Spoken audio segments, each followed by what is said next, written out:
7,170. Yan ang Pilipinas. Sinasabi na isa tayo sa pinakamaganda at pinakamayamang isa sa Asia, kung pagbabasihan ang natural nating yaman. Ang ating bansa ay lumawak na rin sa iba't ibang parte ng istorya ng mundo. At sa paglipas ng panahon, nabuo ang mga makasayang pook o landmarks sa iba't ibang lugar. Ito ay pinaniniwalaan ng magbubukas ng mga oportunidad upang malaman natin ang ating kinagisnan at muli itong mabalik-balikan.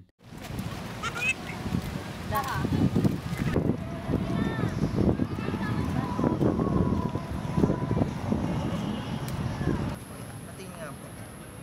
Mga ganito po, mga magkano?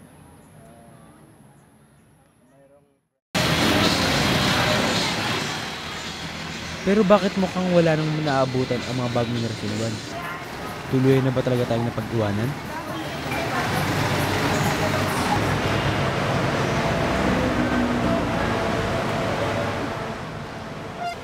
Kung ating uusisain, masasabi siguro na isang konkretong halimbawa ang Avenida Santa Cruz na matatagpuan sa kahabaan ng Rizal Avenue, Manila.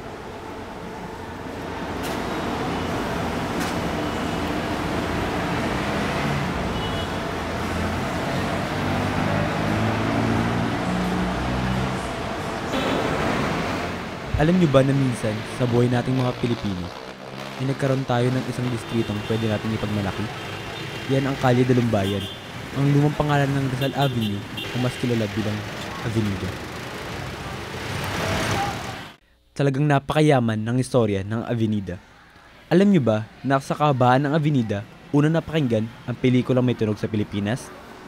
Ito ay noong 1910 sa Manila Grand Opera House. Chronophone pa lamang ang gamit noon. Pero binasag nito ang katahimikan ng silent movies upang bigyan tayo ng mas kaaya-ayang karanasan ng panonood. Ang galing, hindi ba?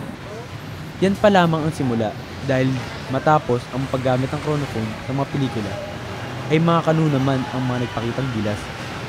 Dahil noong 1930, binuksan naman nila sa atin ang syncopation o First American Sound Film sa isang radio theater sa Plaza Santa Cruz, dyan sa Avenida.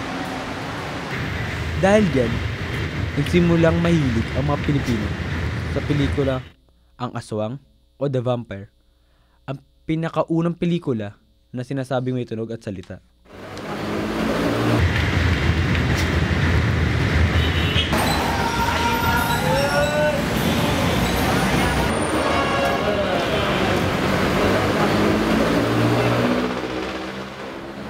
Siyempre, tikas din sa ating mga Pilipino ang pagiging magaling sa sine.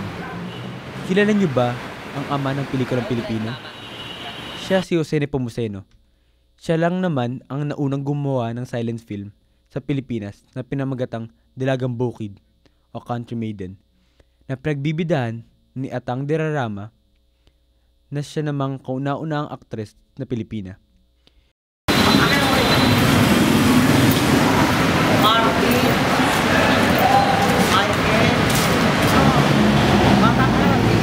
Yan ang hanap buhay ko talaga yan. Kasi nung araw, mas maraming tao doon. Tsaka isa pa, kahit sa maraming tao, kaya lakas ako lang.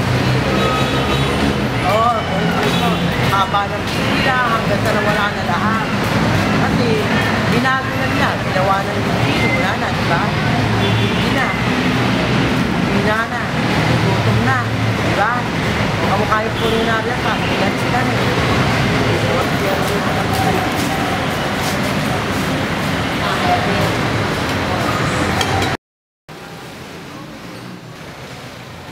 Nagsimulang mamatay ang ilaw ng Pag-asa sa Avenida matapos ang World War II. Nasira ang mga establishmento rito at sa muling pagbangon ay nasira na din ang konsepto nito na panatilihin ng mga nagsimula ng proyekto. Noong 1970s ay nawala na ang daloy ng komersyo at market value ng Avenida dahil nalipat na sa Makati ang business district na konsepto. Nasundan pa riyan ang konstruksyon ng LRT Line 1 noong 1980s na siya nang nagpadilim lalo ng lugsangan niya ng Avenida. Lungkot talaga ang mga pangyayari dahil sa isang iglap ay nawala ang lahat. Nagbukas tayo ng mga bagong oportunidad pero hindi natin naisip ang ating pinagmulan. Sa kasalukuyang panahon, na taong 2011 ay bagong-bago na ang imahe ni Juan sa Avenida. Dinadayo pa rin naman ito yun nga lang ng mga magnanakaw at mga palaboy sa lansangan na walang matirhan.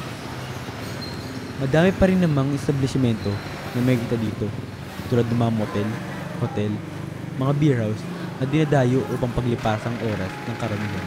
Sa panahon ngayon, yan ang nakagasnan ng mga kabataan dahil sa mga nakikita sa mga araw-araw na ginagalawan. Wala nang masyadong alam tungkol sa istorya nito, pawang katatakutan na lang talaga ang mga nasasama.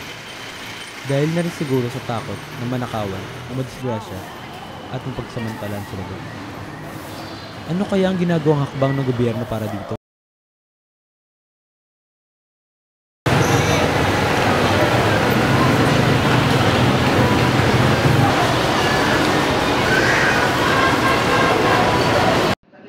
Kalaya lang niya yung Sabi, tinita kong bag. Sana sabi ko walang patalim. Yun po sinabi ko. Ba't sumasama-sama ka, alam mo? Sumasama-sama ka.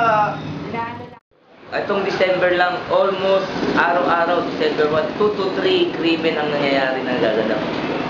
May nahuhuli kami. Nandyan yung nanakawan ka ng bag, habang yung bag mo nasa likod. Kaya nga yung backpack na sinatabi nila, delikado pag nasa likod natin. Mahirap. Napakahirap ng trabaho ng Santano. Kasi, yung mga yan, pwede sila magdala ng kahit anong patalim, barel. Wala po ako binatala po. Mga ganong klase Wala po ako ginagawa ang kumana.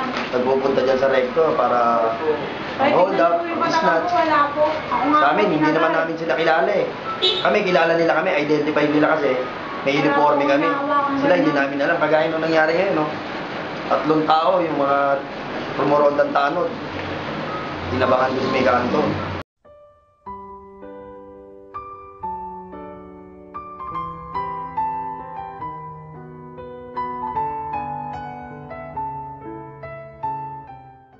Dati mga mayaman, mga Tagalog, yung mga Chinese. Mga Tagalog, mga... Tsaka mga Muslim po, karamihan sa nagninegosyo. Oh, karamihan yun. Pinakamarami dahil. Tulog dito, inuhuli rin nila. Kahit walang ginagawang kasalanan.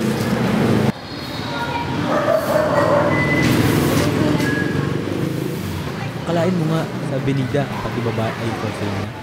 Tama, dahil sa kahirapan ng buhay at pagkulo ng tiyan, ay nagawa ng ating mga kababayan na magbenta ng yaman. Sana magkaisa tayo upang mabuksan muli ang pag-asa sa Avenida at iba pang napapabayaang lugar sa Pilipinas. Sayang naman kung tutubukan na natin, kahayaan na lang tumabit sa ating mga masamang pagdadaanan na nakaraan papunta sa kasalukuyan sa hinaharap. Istorya nating lahat ito, yaman natin na binuo sa paglipas ng panahon. Sana'y huwag tayong ubos biyaya para sa hinaharap, hindi lang tayo nakatulog.